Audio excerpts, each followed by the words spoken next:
Hi everyone, welcome to the first edition of the Circle Textiles Talks. Today we're going to unravel the truth behind our clothing labels. We're going to be starting the meeting in 2 minutes. In the meantime, we'd like to ask you to answer one question by going to menti.com and entering the code that you can see at the bottom of the screen. You can do this on your phone or on your laptop.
Just a last note to everyone joining now, if you could please answer the question on menti.com by using the code at the bottom of the screen. We're about to start in right now, actually. Turn my video on. So hopefully everyone that's joined the call now has gone to menti.com to answer a very interesting question that we've posed on there. Welcome to the very first webinar of Circle Textiles Talks. Today we're going to be revealing and discussing an exciting piece of research. We're going to be talking about the truth behind those tiny pieces of fabric sewn onto the inside of your clothing, so clothing labels. And for those of you who do not know us, I am Jade Wilting, and I'm joined by my colleague Hilde van Duin. And we conducted a research last year that we're going to be presenting to you all today. Because we're quite a large number of participants, we'd like to ask you to all mute yourselves and keep your camera off throughout the webinar. And we just wanted to let you know that we're going to be recording the webinar today, so it can hopefully reach a wider audience than those who are able to join today. Yes, so today we will have the opportunity to share with you the key outcomes of the research Circular Economy conducted on the accuracy of composition claims on care labels. We will discuss the research outcomes with a diverse panel of industry and government representatives. There will be space for questions on the research outcomes and to webinar panelists. We encourage you to type the questions into the chat box. Make sure you address them to everyone as the webinar is ongoing.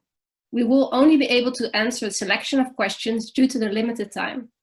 Please be aware this webinar is being recorded and will be disseminated afterwards. So your contribution might actually reach a wider audience than the webinar participants alone. So labels play an incredibly important role as information carriers for consumers, not only as to the origin of the garment, but also as to the composition and the care instructions. They're meant to relay information to offer transparency to the consumer. Let's have a closer look at that transparency in the garment industry, as this has been a key topic on the sector's agenda for years. And with us on the webinar today is Ashley Jill. She's the Director of Standards at Textile Exchange, and she will bring us along on the topic of supply chain transparency. Welcome, Ashley. We are thrilled to have you here on the webinar today. Thanks for having me. Could you briefly introduce yourself and Textile Exchange to the audience and bring us along on your journey towards supply chain transparency? Sure, happy to. I'm Ashley Gill. I'm the Director of Standards for Textile Exchange. Textile Exchange is a nonprofit, mission-based organization, and actually our mission is to drive acceleration of preferred fiber materials in the textile supply chain. So we work with our members, we work through the standards that we own to really identify materials that are coming into the supply chain and track them through to the final product. And the reason that we do this is because we really want to see more use of waste as raw material, and if there is new production of fibers, that it's done responsibly and sustainably. So those are really the kind of the drivers of the work that Textile Exchange does. Yeah. And I would say that transparency is obviously really important with that. In the textile supply chain uniquely, there are a lot of stages between every step in the supply chain, and a lot of brands don't, because of all those stages, they don't really have visibility to all the way back to the raw material producers. And so transparency is really important for our members and for us to be able to understand what the issues are and also drive demand back to the beginning of the supply chain. Yeah. And so as transparency is very important in Textile Exchange's mission, and I know you have lots of activities and also your standards, of course, are part of that to make that happen. Could you tell us a little bit more about the remaining challenges or unknowns to further transparency in the textile supply chain? Yeah, so there's definitely a lot of challenges. I would say that because of all of the people that are involved, all of the different levels of the supply chain that are involved, one component of this is that it's actually a lot of information. And if there's not alignment and agreement on what do we actually want to see, so transparency on its own, looking through a window is not helpful unless you're actually looking at something. And so what are you really trying to see in the supply chain? And because there's so much information and so many suppliers, and especially for really big companies, it's a lot of data for them to manage. And so having a really pointed strategy on what they're actually trying to know, what information in the supply chain they want to see, that can really help create a little bit more alignment. And we also really think that the demand signal from the brands and retailers and the consumer are really, really strong messages to drive more demand at the raw material stage. But if you have such a convoluted supply chain, you can't really send those demand signals as directly as you would like. And so transparency can be a way for brands to work more closely with their supply chain, get to know them better, get to know where the raw materials are actually coming from. And then those demand signals are being sent much more directly and they can be more effective. Yeah. And moving forward, because it makes lots of sense. So first you need to know what you actually want to see, and transparency is needed to send these very important demand signals to the start of the supply chain, and especially to then increase the demand for and supply of these preferred fibers, for instance, or materials that the Textile Exchange is working on. And what do you see moving forward? Because I mean, there are many efforts in the industry in relation to further transparency, but what needs to happen and what will happen in the coming years to make sure that we reach such? Yeah, we're thinking about ways that the data of the supply chain actually gets to the brand and retailer. So technology, I think, is going to play a really crucial role. There are two areas that I think people can sometimes focus on and then ignore the other one. So there's information about how a garment actually moves or how a material moves through the supply chain. So who is actually buying and selling, in what subcontracted facility was it dyed, all of that kind of information. And then there's information about the product itself. So what is the material composition? And if you see a lot of the technology that's been coming out, there's blockchain where it's really focused on what actually, that first example, the transactional information. And then there's other examples like physical tracers, DNA markers that are really focused on what is actually the physical composition of the product.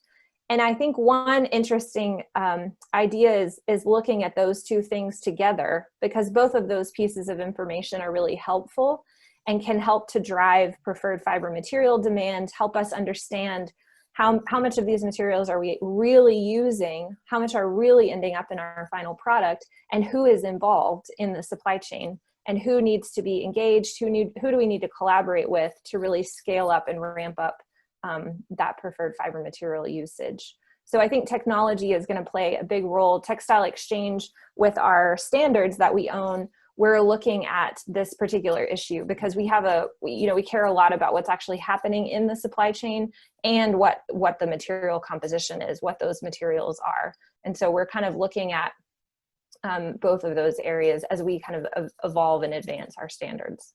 Yeah, and one of these standards is for the recycled content claims, right? Yeah, that's right. So the recycled claim standard and the global recycled standard both are used to verify recycled content. And right now, a lot of that is coming from, a lot of recycled content is either just shredded clothing, or it's recycled PET from plastic bottles. And actually, textile-to-textile recycling is still a fairly low percentage. We're starting to track more and more of these volumes, and that percentage is still lower than we would like to see. So organizations like Circle Economy are really important to help drive that demand at the raw material level, to say, hey, we want to use more of the textile waste. We're creating a really big waste problem at the end, and we want to see more of those materials ending up in the raw material in our new products. And Textile Exchange is helping to drive demand for that as well. Yeah, well, that's great. I think you guys do terrific work. So thank you so much for joining us on the call today. And I think happy to be here. Very well illustrated is that today we have 1.5 hours only to talk about labels, but actually they are kind of like the top of the iceberg, because it's only a small piece of fabric, but also a little bit of the information, and transparency, of course, goes way beyond that if you talk about Yeah, definitely. And it's really, I think the accuracy of the data is also a really important piece, and that we want to kind of help that as it moves through the supply chain. But I think labels have a really, the future of labels needs to be one that takes that end of life in mind, but also the accuracy of the information. So I'm excited to learn more about your research. Yeah, that's good to hear. Well, thank you, Ashley, for your contribution. Now let's have a look at this role of these little labels and what is these labels, the role that these labels play in aiding transparency in the textile supply chain. Right, and so we're all here for this big question, which is, do these labels actually tell us what's in our clothes? So if I buy a cotton top like the one that I'm wearing now, can I be sure that it's 100% cotton? And this has been not so much an industry secret, but maybe I'm going to call it an industry secret, that Circle Economy got the opportunity to dive into last year. We were commissioned by the Dutch Ministry of Infrastructure and Water Management to find out whether these content claims on labels were accurate. But I mean, what's interesting is how the Dutch ministry even came to ask that question, because I don't think a lot of governments are actually asking themselves how accurate are the labels on clothing. And in order to answer that question, we need to backtrack to 2018. And here we see a wonderful GIF or GIF, I don't know how people pronounce it, of the Fibersort technology, which was launched in 2018. And this technology is able to recognize the composition of garments using near infrared.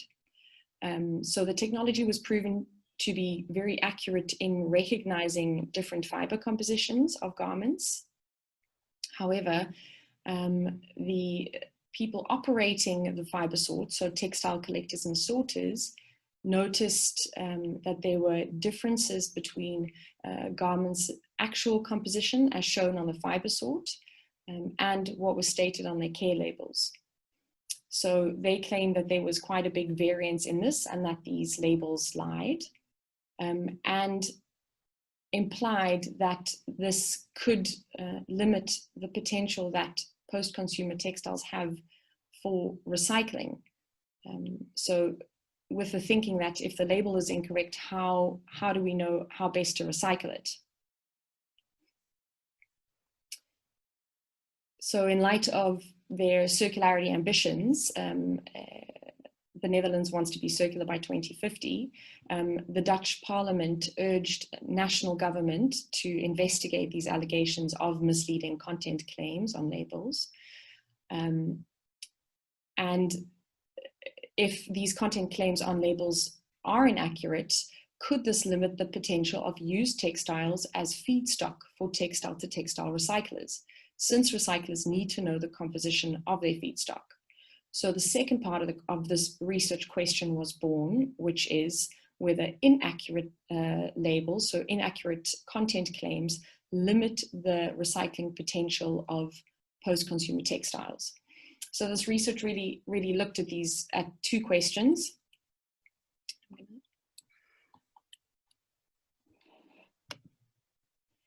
Are composition claims accurate, and does their accuracy or inaccuracy hinder the recycling of discarded garments? Yes, so what did we do? We assessed the accuracy of composition claims on labels using the Fibersort technology. So the Fibersort categorizes textiles into a fraction based on predefined thresholds for fiber concentrations. Any garment with fiber concentrations within these predefined thresholds will be categorized in the corresponding fraction. Let's have a look at an example. The Fibersort definition for the 100% cotton fraction is any garment that contains more than 95% or 95% or more of cotton is classified as 100% cotton. This means all garments with a concentration that is equal or bigger than 95% of cotton are categorized into the 100% cotton fraction. The same holds for blends. So for instance, the Fibersort definition for the 65% cotton, 35% polyester fraction is that a garment needs to contain more than 55% of cotton and more than 20% of polyester. All garments meeting these requirements are categorized into the 65% cotton, 35% polyester fraction. The last example. So this is the 50% wool, 50% acrylic fraction. Here all garments will contain at least 40% of wool and 40% of acrylic. Now, this is a very simplified explanation. You can find more detailed information on the thresholds used per Fibersort fraction in our report on labels accuracy, and also more information on the Fibersort is available on fibersort.eu. And you can even watch another webinar fully dedicated to the Fibersort that's available on YouTube. So as the Fibersort technology was proven to be very accurate, we assumed that these garments were categorized in the right fractions. So just to be sure, we added a 5% margin to the Fibersort thresholds. This is more than the 3% legal margin of error for content claims on labels. So our study outcomes are rather on the conservative side. We then manually checked the labels on all these Fibersorted garments and assessed whether the content claim on the labels was within the Fibersort thresholds plus or minus 5% margin. So for instance, let's take a garment from the 100% cotton bill. These garments we know have 95% or more of cotton, but we added 5% as a margin. So if the label claimed the content of 90% of cotton and 10% of elastan, the label is accurate, as its content claim fits within the thresholds for the 100% cotton fraction. Another example. A garment was sorted into the 65% cotton, 35% polyester bill. So we know that is the actual composition. Its label, however, claims it consists of 100% cotton. So this label is considered inaccurate, as it does not claim the actual content of the garment. A last example. A garment categorized in the 50% wool, 50% acrylic fraction has a label claiming 40% wool, 55% acrylic, and maybe something else. So as these claims on wool and acrylic are within the Fibersort thresholds plus minus 5%, the label is considered accurate. Together with students from the Amsterdam Fashion Institute, we locked ourselves in a sorter's facility for 4 days, checking labels from 9 to 5. And that resulted in labels being checked for 10,901 garments, and 7,454 of them had a legible label and could actually be used to verify the accuracy of labels. There they come. So the research finds that 41% of the analyzed labels are not accurate. 21% of the labels deviated from the expected composition beyond this 5% margin of error. But for 20% of the garments analyzed, the difference between their composition claim and the Fibersort categorization is even very high. However, there's a nuance to this, as outcomes differed significantly per material type. So let's have a closer look at these research findings. Significant differences have been found in the accuracy of composition claims between pure and blended materials. So 23% of the garments with pure composition, 100% acrylic, 100% cotton, 100% viscose, had an inaccurate label, whereas as much as 59% of blends had inaccurate labels, meaning that one or more of the fiber types present in the garment were not claimed adequately on the label. Garments containing a blend of cotton and polyester, as you can see here, show the greatest deviations. So what does this actually mean? Let's have a look at Jade's cotton t-shirt, for instance. There's a big chance that Jade's t-shirt with a label, sorry Jade, claiming a 100% cotton content actually consists of a cotton polyester blend. Of the cotton polyester fraction we analyzed, almost 1/3 claimed to only contain cotton, while the Fibersort showed these garments actually contained a high concentration of polyester as well.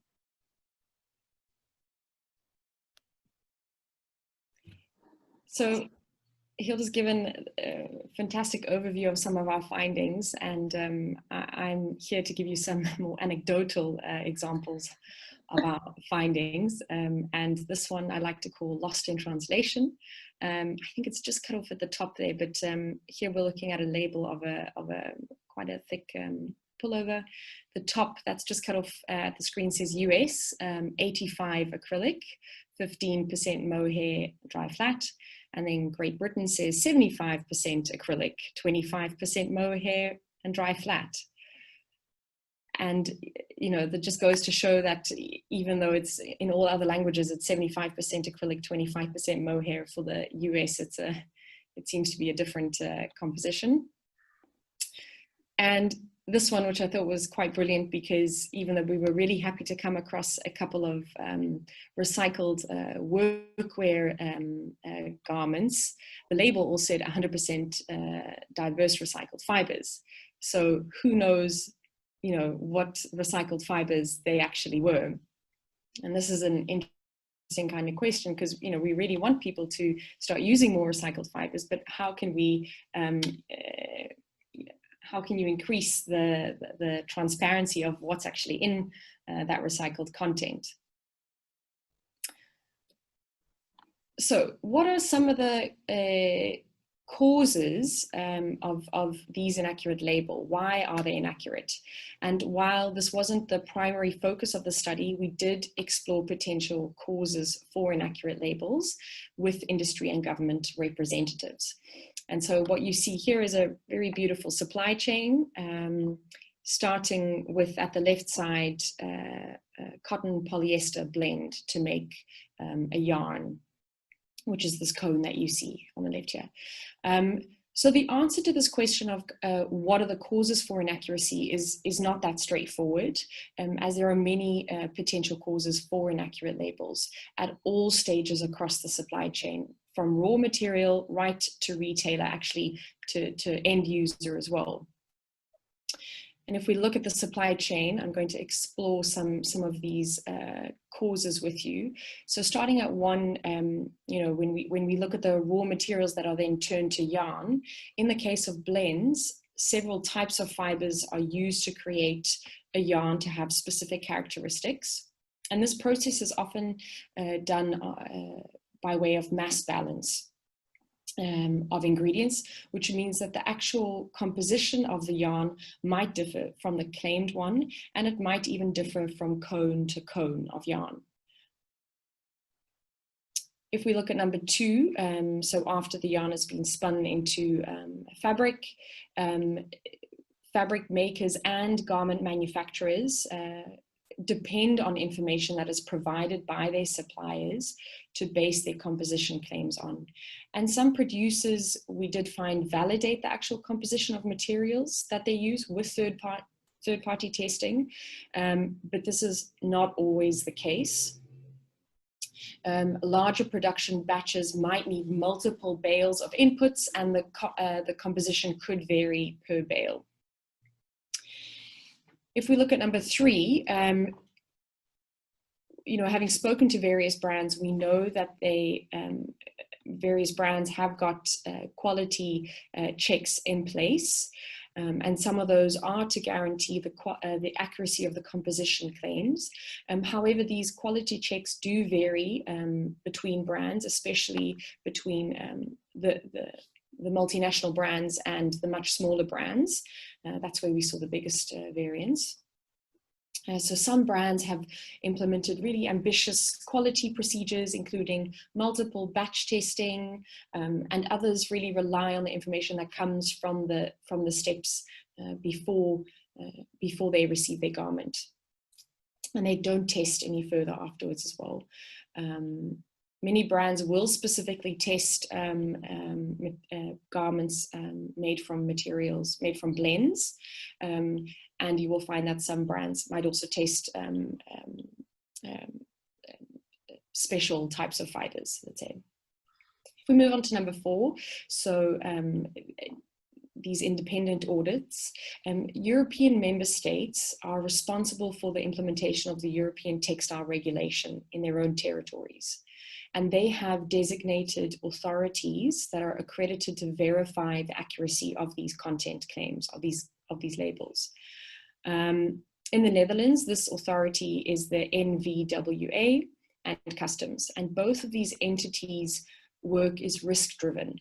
So only products or companies that pose a risk to health and safety will be investigated. An exception to this is a check on the compliance with tax rules for importing certain fibers and materials. But from having spoken to brands and retailers that contributed to this research, they did not experience any auditing from such authorities on the composition claims, so on the content claims for garments entering the Dutch market. So as such, we can deduce, well, we know because we spoke to the authorities themselves, that the accuracy of labels is not that high on their risk profile. And it's you know, understandable, because there's obviously a lot more pertinent materials coming in and out of the country. Number 5, right at the end of the supply chain, is also the use of clothing. So either using or washing the clothing has an impact on the composition of the clothing due to the fiber loss. So depending on how the yarn is spun and what the fiber type is, the washing cycles and how much your washing machine actually spins has an effect on the lifespan of that fiber. And so it can release microfibers during that use phase. It's, however, quite a small variance, but we should acknowledge that that variance does come from the use phase. So the outcomes of our research, the outcomes suggest that intentional accuracy of labels, so fraud, is plausible, but it's not the sole reason for inaccuracy. So for instance, in the cotton and polyester blends, as Hilda mentioned, about 1/3 of the garments over-indicated the cotton content, hinting at intentional inaccuracy. However, in that same sample, a significant share of garments over-indicated the polyester content as well, which is most likely not intentional. One important thing to note about the research that we conducted is that we didn't assess the age of the garments. So we were not able to link any label inaccuracies with fluctuations in cotton prices, although that would have been very interesting. Indeed. Thank you, Jay. So as you all might recall, the Dutch Parliament was concerned about the accuracy of composition claims on labels because inaccurate labels could hinder the recycling of discarded garments. So inaccurate information on textiles composition would turn used textiles into an unreliable feedstock for textile-to-textile recyclers. We therefore explored the effects of inaccurate labels with textile-to-textile recyclers. And it turns out that most recyclers do not rely on labels to assess the composition of their feedstock, because labels are considered inaccurate, but also because labels are often missing or illegible, especially on post-consumer textiles. However, while potential inaccuracy of labels is not a problem, their mere presence is. The presence of labels can pose a challenge for textile-to-textile recycling. As labels nowadays mostly consist of polyester, their mere presence pollutes recyclers' feedstock of, for instance, pure wool or pure cotton. The removal of labels can only be done manually, so further increasing the price difference between recycled content and virgin alternatives. Garments consisting of one fiber type could be used as feedstock for textile-to-textile recycling already today with existing mechanical recycling technology. In the sample we analyzed, 33% of garments contained a polyester label, and the polyester label was the only contaminant. So there was no zipper or button or other things on the garment. It was only the label that was the only contaminant. And also we did a specific analysis for the materials that could already be recycled today. So 63% of garments consisting of one fiber type only were not suitable for recycling solely due to the presence of a polyester label. And as mechanical recyclers rely on the color of their feedstock being the color of their outputs, little white labels can have a devastating effect on the attractiveness of their outputs, as illustrated on this picture here on the left side.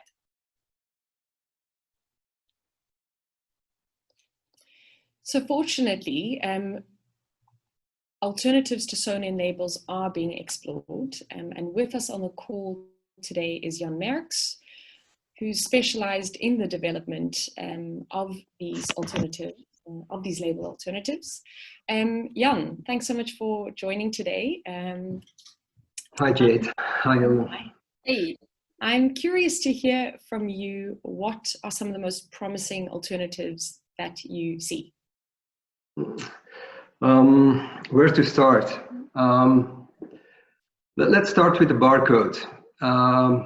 We invented, or we started using the barcode in 1970, and there was a clear reason for this point of sales automation. Around 2000, industry decided that there was quite a huge business case, especially in fashion textiles, for having shop accuracy.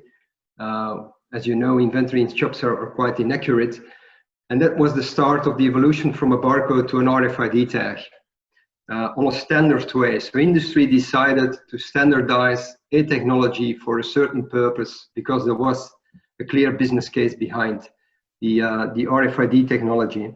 Next step was a couple of years ago when e-commerce omni-channel was increasing, and then we had the second boost of RFID technology. Now many people believe that customer experience will be the next one. I don't believe so. The next one for making the next step in this technology will be transparency, actually what we are talking about today.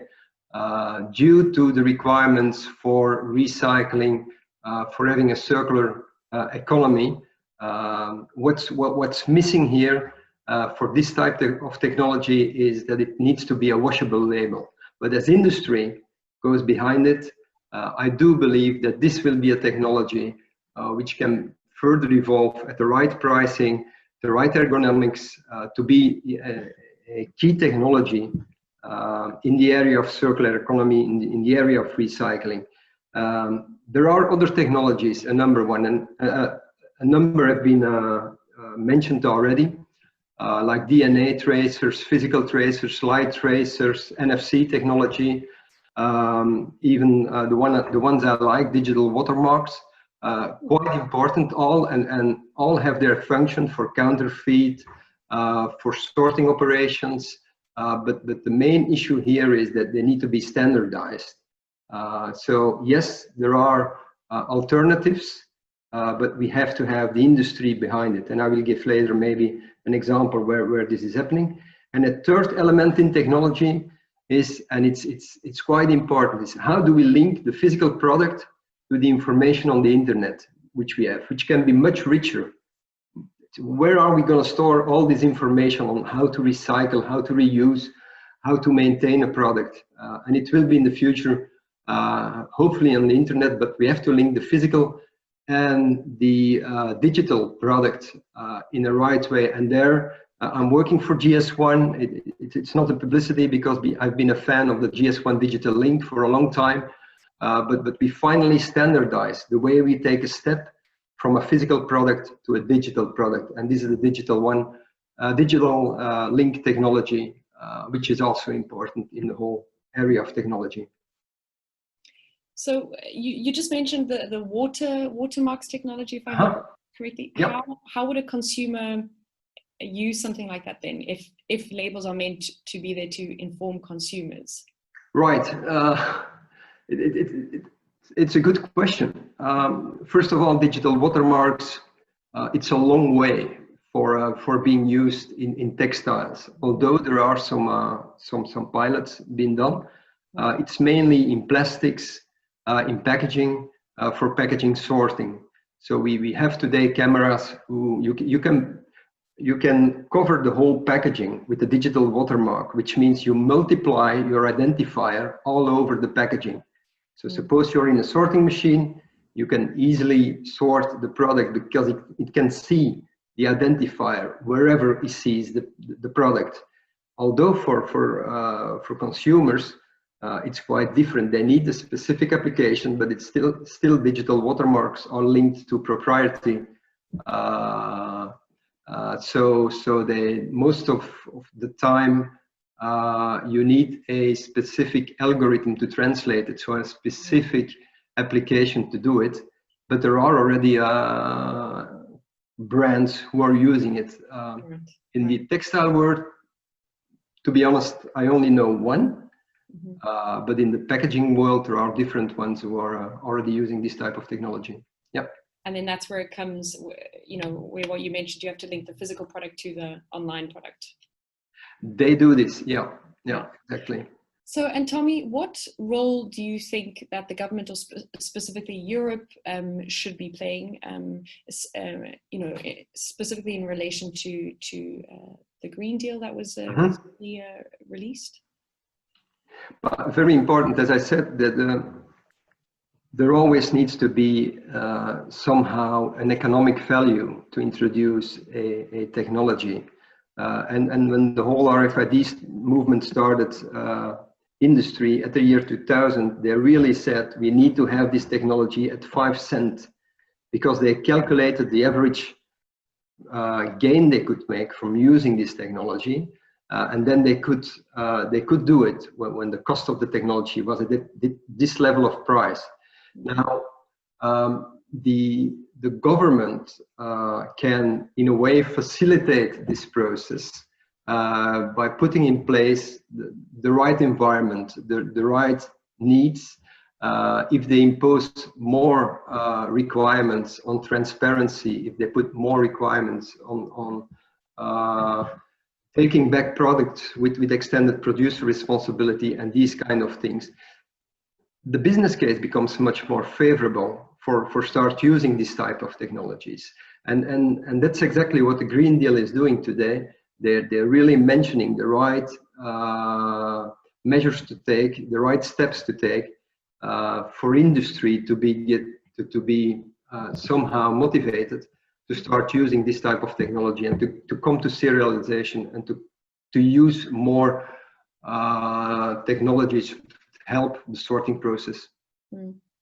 And tell me, last question, do you think the future of labels will be down to one type of technology? Nope, no, certainly not. First of all, there is a benefit of certainly in this type of process to bring as much as redundancy, different type of technologies which can link into the same type of information. So no, but I think you talked about exactly the right things today. On the one hand, you will have identifying technologies of a product which will be linked to a product passport, a digital product passport, which gives you the original product composition, the information for reusing, etc., and for recycling finally. But on the other hand, the product lives, and you also said that it can change. So you need technology which will validate whether or not the product is still what it is, like near infrared technology, which has been used by the Fibersort. So these are two types of technology already, which gives you more information than only one. And then for convenience reasons, look at the consumer himself. If he wants to get access to the right type of information, giving a simple QR code or a barcode, and this can give us already this information. So having all these technologies together, and some of them, they really don't cost anything for industry, gives us more transparency and visibility in the whole supply chain. How interesting. Well, sounds like we can look forward to virtual wardrobes as well as physical. Yeah, hopefully, yeah. Well, thanks, Jan, for taking time to speak with us today. Mm-hmm. Yes. So we answered the ministry's research question, right? So indeed, content claims on labels are not always accurate. And no, the inaccuracy of labels is not the main challenge for recyclers, but the presence of white Sunin polyester labels is. So here you can see we met the instruments the national and European government, as well as the industry, have at their disposal to tackle the challenge. You can read all about it in our report available online. Don't try to read this slide, it's terrible. However, researching the challenges of inaccurate labels got me thinking about labels a lot. And one of the things that we started wondering is, do we need labels to start with? We therefore created a decision tree for the Dutch government. So we did not only provide them with a road saying, okay, these are the recommendations, but we also kind of provide them with a decision tree or roadmap showing which ways they could take depending on their own priorities. Because the first question to ask ourselves, before we start strengthening the enforcement of the law or the checks at the borders and doing all these things, maybe it's also a good idea, also maybe inspired by the words of Jan Merks, to start wondering whether a physical securely attached label is indeed necessary for each garment. So if it is necessary, then there's also another question, which is, should the label remain attached after purchase? Because if the label doesn't have to remain attached, but you can keep your information in your digital wardrobe, for instance, then suddenly you could start working with hang tags, which completely removes the need for physical sewn-in labels. The problem here, if we don't need to have anything securely attached to a garment, then there are very exciting technical alternatives out there as well. If in the first question your answer is no, there is a challenge because it does mean that you need to change the European textile regulation. But that's, let's say, the next concern. My turn? Yes, sorry. So we asked you this very interesting question, which is what Hilda and I were grappling with as well, and which hopefully you answered on Menti, and I'm going to see if my planning worked out. So what is more important, consumer information or recycling potential? And I'm hoping that we can see, oh, and now I've probably done it the wrong way, because now I can only put in my own. I'm going to put in recycling potential. Now we know what your real opinion is, Jade. Oh, see voting results, right. I'm going to click here and, Oh. Right. This is very, but my email's on the front cover anyway. Email me the results. Oh, I put in the wrong link. Oh no, I'm so embarrassed. Isn't it on the top there of your screen? There, that one? Yeah. I'm very glad. Okay, so this is perhaps not the best presentation. Here we go. Present. Very clear result, actually. I'm so glad that Hilda, you. I would have thought there would be more people more concerned about the consumer information bit, but maybe we have more of a recycling sorters crowd on the call. Exactly. Well, I mean, I just did put in recycling potential as well. It's interesting that so little people did vote for consumer information as well. And I think Hilda's going to speak to that a bit later about how many consumers actually care about what's on the inside of their labels. But Hilda, what would you have chosen? Recycling potential. But I think we're also too much involved in the circularity of things. That's very true. Yeah. So to kind of continue with to kind of hear from the client that we did this research for, we're interested to kind of hear what the study means to them and what actions it will ignite on their side. So with us on the call today is Arende van der Pol, who is the policy advisor for the circular economy at the Ministry of Infrastructure and Water Management here in the Netherlands, who commissioned this research. Hi, Arende. Yes. Hello, everyone. Thank you very much. I'm very happy we're doing this webinar to present the results of the results of the research. Yeah, so will be. It's like the highlight of our year so far. Exactly. So we're curious to hear from you. So now that you know that labels are inaccurate, what role will the Dutch government play in taking action? So first of all, it's quite unacceptable that such a large portion of the labels is not accurate. And what we're doing right now is we are discussing this issue with the branch organizations in the Netherlands, and we will also pass on this report to the European Commission. Because if this is an issue in the Netherlands, this is also an issue in Sweden, in Germany, in Spain, well, in all other countries as well. And therefore, and also within the framework of product policy and a fair level playing field within the internal market, it's more appropriate to take measures on a European level, especially since the European Commission is working on a textile strategy, which is expected in 2021. And within this European context, the Netherlands will endeavor to offer consumers better and more accurate information. And that is about the composition of materials, but that can also be broader, like we talked about transparency as a broader issue before, because there also lies an opportunity to do so for both environmental and social aspects as well. One can think of sort of like a traffic light model or something in that direction to show consumers how sustainable a garment is. Because, well, the point is consumers need to be fully informed of the effects of their purchasing behavior, and the most appropriate way to do so is on a European level, especially with an eye on the European textiles strategy.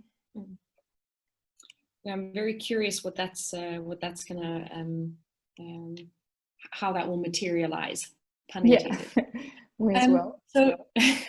So label pollution is a challenge. So, you know, that the white polyester labels actually hinder recycling. What will the government do about that? Yeah, so this is again an issue that we're currently discussing with the branch organizations to see how the companies feel about this issue.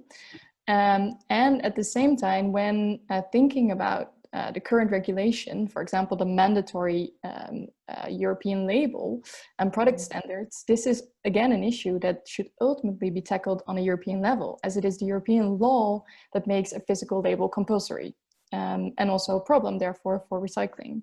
So when this research was ongoing, we already talked to the European Commission about this report and they were interested. So what we're going to do is also pass pass this report and talk about this issue with the European Commission. Oh, interesting. That's great to hear. And then last question, what actions do you expect other actors will take following the publication of this research? Yeah, so what we really hope is that we create awareness to the businesses that like the information they provide is not accurate, because I believe that maybe it's unintentionally and some businesses don't know, but now is the time to look at their production value chain and see how they can improve transparency and inform their buyers correctly, because primarily it's their responsibility to make sure that the information they provide is correct. And in the meantime, it's very important to do more research on alternatives. And I think it's very interesting to hear Jan Merks speak about this already, because at the moment that we want to change policy standards and product standards and the label, for example, we need to have more information about the alternatives. So the more information we have, the easier it becomes to be able to change the compulsory label, for example. So yeah, and I think this is the last question you're going to ask me. So I also wanted to say that this research is only one of the studies that is a basis for the Dutch Circular Textiles Policy Programme, which is about labels, but it's about other aspects as well in the production, using and disposal phase. And in order to realize the circular textiles value chain, collaboration in the whole chain is needed. And therefore, we ask everybody to take action on the basis of their role and their responsibility. And for those interested in reading the Textielbeleid, you can find it online. And then and I think it is only in Dutch, but Google. Yeah, but it's being translated at the moment. Right. So, well, yeah, it must be available in English soon as well, so everybody can read it. Yeah, it's very interesting to read, especially if you know, if you're involved in any kind of policy creation. I think it's interesting to look at what the Netherlands is doing in that regard. Yes, thanks. We get hold of that. Thanks, Arenda, so much for instigating this research. Yeah, really happy to have been able to work on it, and thanks for joining us today. Yeah, thank you very much. I'm really happy you're doing the webinar to show everyone the results. Us too. All right. Yes, so then there's one voice we actually did not hear on the webinar, and that was also not included in the research, and that's the voice of the consumer. So while we are debating the trade-off between consumer information and recycling potential, does the consumer actually care about care labels? So one of the benefits of announcing a webinar on a specific topic is that the message reaches the right variety of people. And our announcement on this webinar reached Dr. Radha Yetu, on the Amsterdam Fashion Academy. And it turned out she published her PhD thesis on the topic of labels in 2017 and is at least as passionate about care labels as Jade and I are. So based on the extensive research on the use and potential of labels as an information tool, Dr. Radha Yetu concluded the following. Traders' use of labels as an information tool is inconsistent, and the effectiveness of labeling as a means of informing consumers is questionable. The reasons for this failure are multifarious, but start on the part of the consumer with the simple fact that there's a lack of consumer interest in the information that a textile label may provide.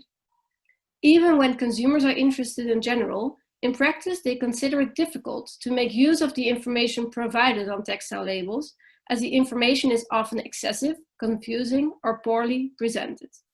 Moreover, many consumers do not know what information is needed to make an informed choice. This is problematic, as the duty to inform should be tailored in such a way that these consumers receive accurate and reliable information, which is useful. The research by Dr. Radha Yetu shows labels are not sacred in their current form. They are not always read or understood by consumers. Yet another reason to seriously investigate alternatives. This summary does not, very short summary does not do justice to our full research, which should not only look at the composition claims, but also assess the effectiveness of labels as information carriers for care instructions, size, and origin country. You can access the full report using the link here on the slide. You probably cannot click on it now, but all slides will be shared after the webinar.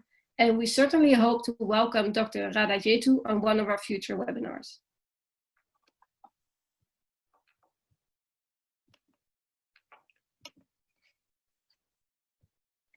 Sorry, I think it's my turn, yes. So I was scrolling through some of the questions, which is why I was a bit late to my queue. But exciting to see that a lot of you have been asking questions, and I'm going to pose a few of them. If you do have any more questions, just put them in the chat box to everyone, and then we might ask them in the webinar. I'm just popping over to our questions, and I am going to ask one from Mika Magnusson. I'm going to pose this to Jan and Ashley, who, if not global recyclers like Suez, etc., will enable the standard setting for labeling technology such as GS1. Just remember to unmute yourselves if you'd like to take that question. I see Jan in my screen still. Jan, are you able to answer that question? Yep, without video, it's not needed. It's a good question. Yes, it needs to be an industry initiative. Stakeholders need to be involved, and I think it's right to say that the whole recycler. So besides GS1 is also a non-profit, but it's still an industry organization. Where all sectors are represented. But in this case, if we talk about circular economy, it's sure needed that the recyclers get involved. And like I said before with the digital watermarks, there is an whole initiative ongoing from the food industry where they're assessing together with these recyclers what digital watermarks would be the right technology, and then to build on a standard from there. But you need all the stakeholders involved, so it needs to be the complete value chain. I agree. And Ashley, did you have anything to add to that? No, sorry about that. Okay. No, I definitely agree on that last point about having the entire supply chain involved, because there's so much of these issues that could potentially, especially through thinking about like COVID right now, resiliency in the supply chain is really important. And if transparency is done without kind of keeping that in mind, it could have a lot of unintended consequences. Absolutely. Thanks for that. Scrolling through some more of the questions. Hilda, I'm going to pose this one to you. Ooh. Do you think having more strict policies would help the inaccuracy of labeling issues? And this one comes from Bruna Morisi. Well, having read the European textile regulation a few times, I think that's already quite strict policy. So that's also why it's not a surprise. If you read that regulation, you fully understand why we all have polyester labels sewn into our clothes, because it says not only that you have to label or to have an information carrier stating the composition of a garment you're selling within specific with this 2% margin, but it also says the label has to be firmly attached. It has to last at least 100 washes. So let's say the regulation in itself is already quite strict. I think where from, let's say, the European perspective, maybe we are missing out, especially well, we know in the Netherlands, we didn't do the same study in other countries, but we know in the Netherlands that it's not a high priority currently for the organizations responsible to enforce the regulation on the ground. So that's customs and our food safety authority. I'm not sure whether stricter regulations would help.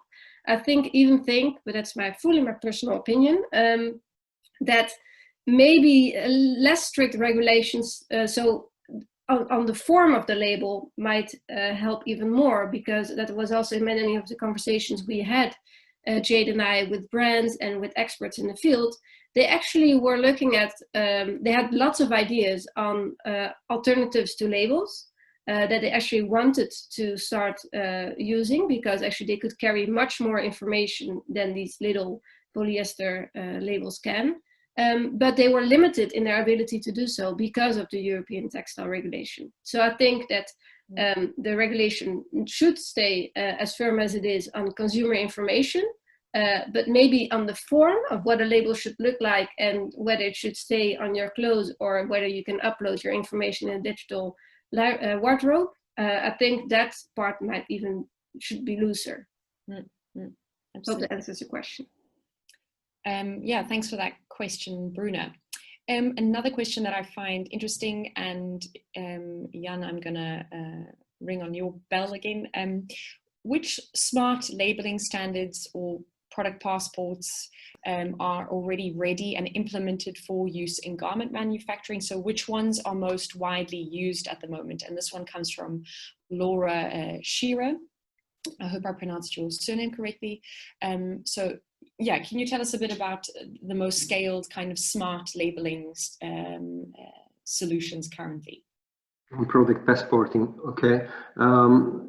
Yeah, this is my answer as far as I know. There are two very interesting initiatives from some startups. One is from the US, it's by Connect Fashion, Eon. And the other one is from Germany, Berlin, the circularity ID, the circular fashion, and they do it in an open environment, which means they ask input. It's considered as like, it's not a standard, of course, because there is no standardization organization behind, but they consider it as a free to be developed document standard.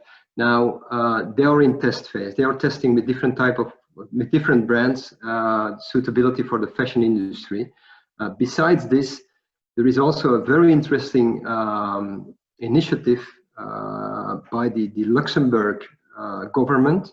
It's sector-wide, it's not specific to textiles, but they try to get a standard product circularity data sheet. So having the lightweight product circularity data sheets, which is basically the product passport, and to adapt it for each and every industry. And they have the planning to move it to an ISO standard. So for me, these are three examples of very good initiatives going on in the industry at the moment. Thanks for those. Ashley, I'm wondering from your side, do you have any different examples?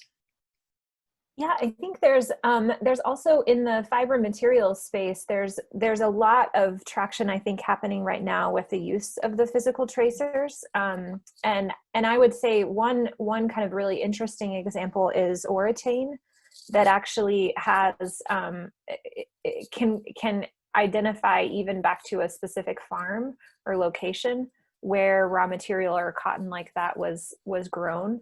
And so that can be really, really useful just in understanding like where the material itself is coming from. One of the challenges with the physical tracers that are actually like physically applied on the garment is there hasn't really been a lot of testing and understanding of how many life cycles that material actually lasts through. So for example, if it ends up in a post-consumer garment and then it gets recycled again, can you still test and see that tracer, and does it kind of mess up a little bit the results that second time around? Or maybe even retain its value through 2 or 3 of those life cycles. So I think those are kind of interesting questions. The challenge with the physical tracers, I think at this stage, is that for a big brand that it wants to roll out something like this across maybe their whole supply chain, a lot of these physical tracers have limited applicability. So they may work with one fiber, but not with another. They may work through one processing stage, but not all of them. And so finding a physical tracer that can actually work through all of that could be really challenging. But I think the point has been made before that the solution is not going to be just one technology. You know, it's most likely going to be a combination of different tools like this. So the physical tracers, I think, are pretty interesting. Yeah. And are those physical traces linked to, should I imagine that it's a tracer on each fiber, so that if you have well, let me start with that question. Is it a tracer on each fiber? Yeah, so it kind of depends, but for the most part, I think it is on each fiber. Some of them are like even a spray or a finish. Some of them are actually going into like I'm not sure how familiar this audience is with the production of polyester, for example, but whenever you can actually put a tracer into the batch before the yarn is extruded, so then it's like physically part of the yarn. Oh, really? So there's a couple of different ways that those physical tracers actually work. The Orethane technology is testing the fiber itself, so there's not anything actually applied to the fiber. So yeah, it depends on what kind of physical tracer it is, how it's actually applied. Right. Yeah, that's really an area to keep track of. Very interesting as well. Have so many puns today. Another question which I was hoping someone was going to ask, Hilda, I'm going to pose this one to you. Were the brands whose clothes were looked at approached with their results, so with the inaccurate or bad results, as Ramon has listed it here? Yeah, were brands approached, the ones who had inaccurate labels, were they approached with their with their inaccurate labels? And that one is from Ramon O'Neill. Yes, so that's a question we got quite often, and it was also quite an interesting situation because at some point Jade and I and the students from the Amsterdam Fashion Institute had already done the whole manual sort, so we already knew the outcomes. We also did include, so we did track which brands, so for all the labels also which brand it was. And that was quite interesting for Jade and me in the interview phase, because we had many interviews with brands who of course asked for their own results and were curious about their own results. What I can say, so we did check the inaccuracy per brand, but this is not published information. That was not the goal of this research. And also I think that the sample sizes per brand are way too small to have any trustworthy conclusions. But I can say that as we did this brand check, label inaccuracy occurred really across the board. So big brands, small brands, expensive brands, cheaper brands, we found it in all brands. So in that sense, it does look like label inaccuracy is a problem that the full industry is facing. And of course, I mean, we do know, and speaking to many different sizes of brands, that actually larger brands already have way more extensive quality control systems, including their own testing on the composition of garments than the smaller brands have. And we do think that one of the solutions would be to at least make sure there's more crossover between these best practices that have been set up by the bigger brands to inspire the smaller brands to start doing something similar. But even the organizations with very extensive quality control procedures, we also found inaccurate labels there. And Hilda, talking about kind of how to share, processes that have been put in place by bigger brands, that have more capacity to instill practices like this. We have a question from Gabriela Cavaliero. Hope I pronounced that your name correctly, Gabriela. How do you see these changes in policing the accuracy of labels affecting the supply chain auditing? And so what kind of dialogue could be nurtured with suppliers and brands, I imagine, so that the understanding of the information is streamlined in the entire chain? Yeah, so I think it all starts with knowing. So one of the things that Jade and I found in his research is that actually there was almost no research on this topic so far. And also for brands that we talked to, many of them indicated that it was not something that, besides their quality control procedures, but it's not like there has been another industry initiative to look at labels and whether they indeed show the right composition of garments. So I think it all starts with moving challenge of inaccurate composition claims on labels from an unknown unknown to at least a known unknown. And I hope that the outcomes of this research will inspire industry organizations for sure to start looking at their own quality control procedures and maybe start assessing for themselves to what extent this problem lives in their own supply chains as well. And then together,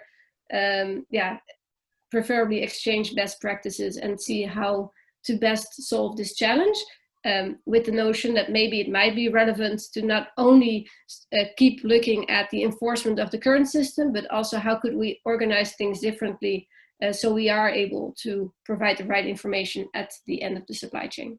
Right. And actually, I'm wondering on Hilda's point, do you know of any initiatives that exist that are looking at this idea of sharing best practices when it comes to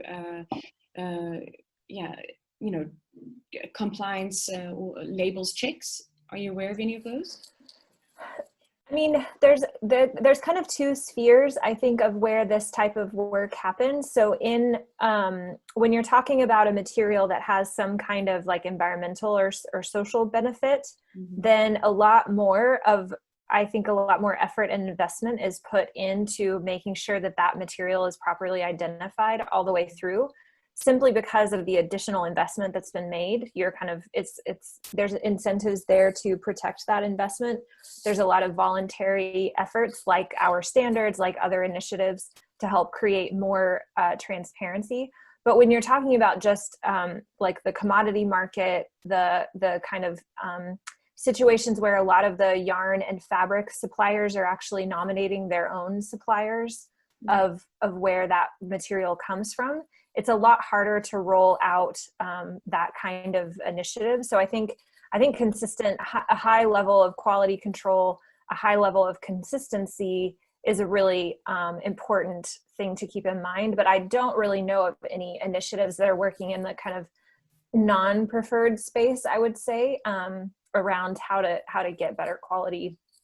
I think it's still, you could even say that maybe there's a lot to learn from what the sustainable fiber programs have been doing to kind of protect the integrity of the materials as they go through. I mean, even the systems that we use, we know that they're not perfect, that there are definitely cases where there's issues of fraud, issues of just mistakes being made, but getting more, using more of the digital traceability tools, using more of these physical tracers, going in that direction can kind of help us learn more about, you have that great slide where you highlighted where some of these challenges could actually be happening, where the breakdown in communication is happening. And I think until we learn more about how that's happening, why it's happening, only then can we really start to meaningfully address it at scale. And so we look forward to the future where we have more information about the supply chain and about how accurate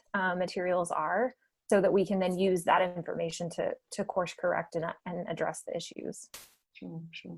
And last question, really interesting one from Nina Nadash.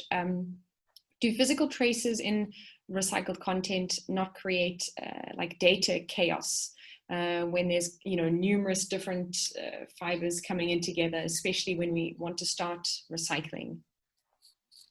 Ashley or Jan, it's either one of you.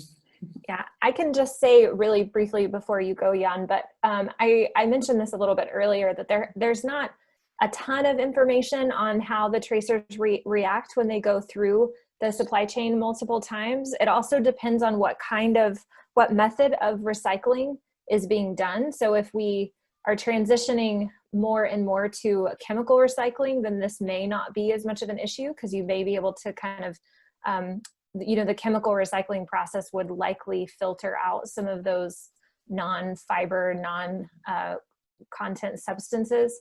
Mm-hmm. With the physical or mechanical recycling, I think the challenge would, it could and probably does exist, but I think there's definitely more testing and more research that needs to be done to figure out how broad the issue is and then how to address it. Absolutely. Okay, looking at time, I would like to move on to our next guest.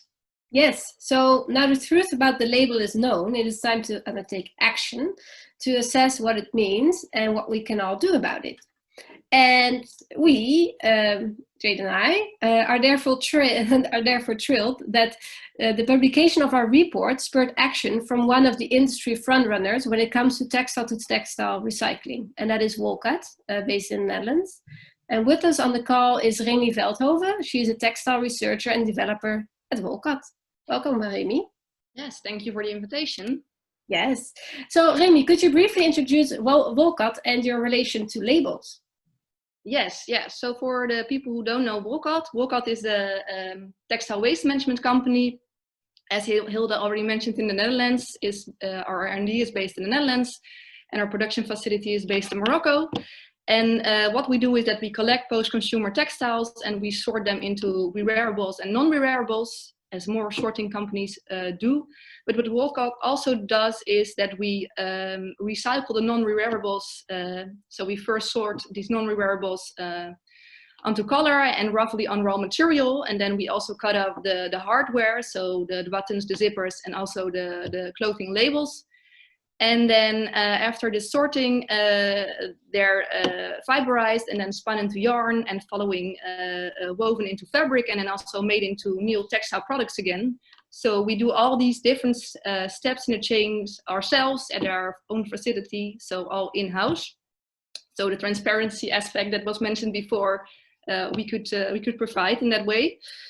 And then the connection with labeling, I think for Wolkat this is twofold, and there are already quite some things mentioned during this webinar related to labeling, and I think the report also mentions quite well that the label is actually a contaminant in the recycling process for mechanical recycling, which Wolkat also is. That's on one hand, so therefore we need to remove it prior to recycling. But on the other hand, on the other side of the chain, we also often get questions from our customers, like what's in your product, because we need to adjust a label onto our textile products, which you made for us. And this is difficult for us because, as I said, we do roughly sort on raw material. We do this all by hand. Of course, we can also do this with a technique like the Fibersort. But then still, we sort on, for example, high content of acrylic material. But the amount of acrylic material in there, it varies for each batch that we process. So we can never be 100% sure about what to put on the label because it varies. So that's our connection to labeling, I would say. Yeah. And then what outcomes of the research on labels accuracy were most insightful or useful to you? Because you were really happy with the report. Why? We're happy with the report. Well, I would say surprised with the report. Surprised with the report. That's also fine. Me and my boss, we were reading the report, and then we saw that there's 41% accuracy for as an average for the labels. And we were really astonished because, yeah, as I said, we often get this question from customers like, okay, can you please say what's in the material you provide? And then we try to do our best to be as accurate as possible. We can only be accurate for around 80-85%. And then we saw that even on raw materials, garments made out of raw materials, the accuracy of labels wasn't accurate as well. So therefore, the report was surprising for us, I think. Yeah, and so what's next? Now we know that labels are not fully reliable or accurate. What actions will Wolkat take?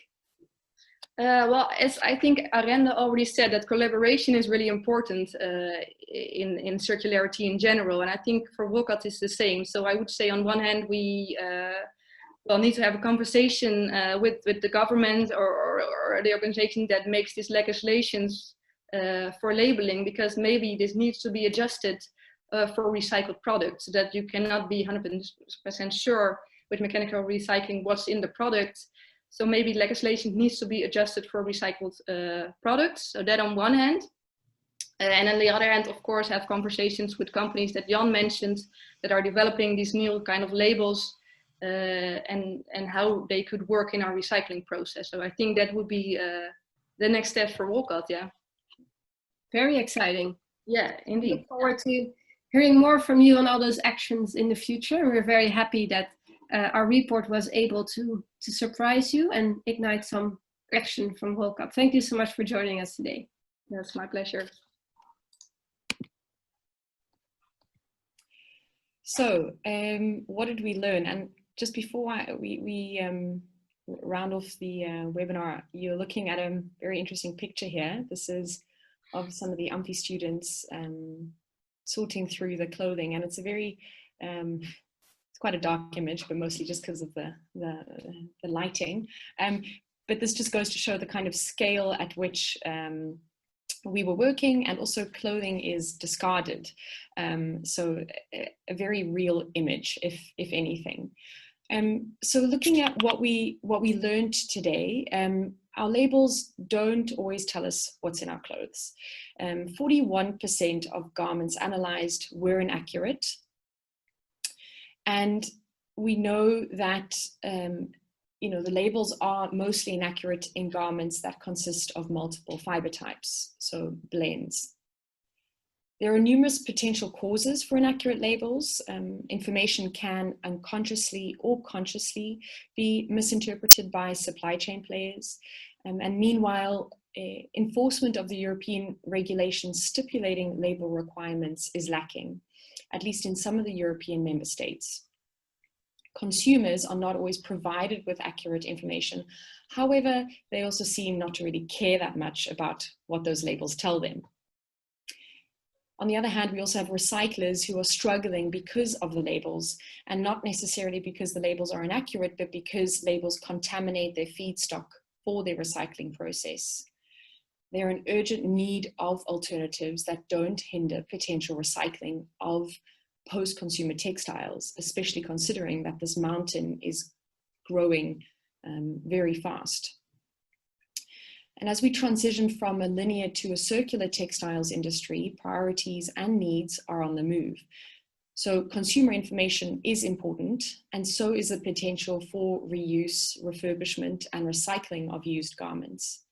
More research and development, pilots, and action is needed to find the right solutions that will enable us to combine consumer information with recycling potential.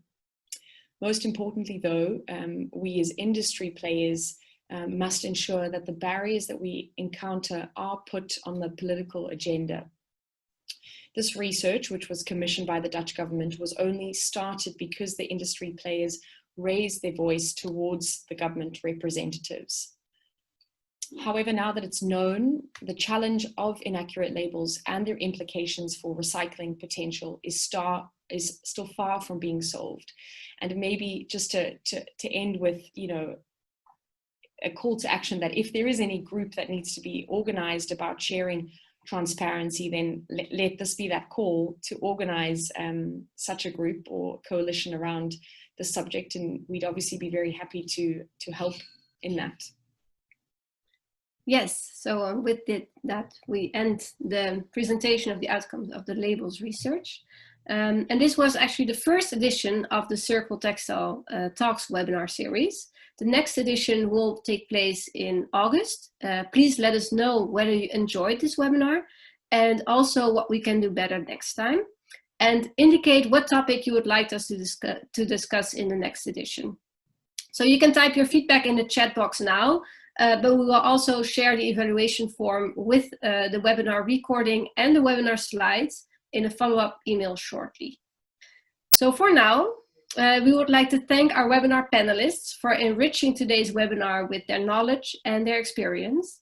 And we thank you all for listening and for contributing to this first edition of the Circle Textile Talks webinar series. And we very much hope to welcome you again next time. Thank you so much. Thank you.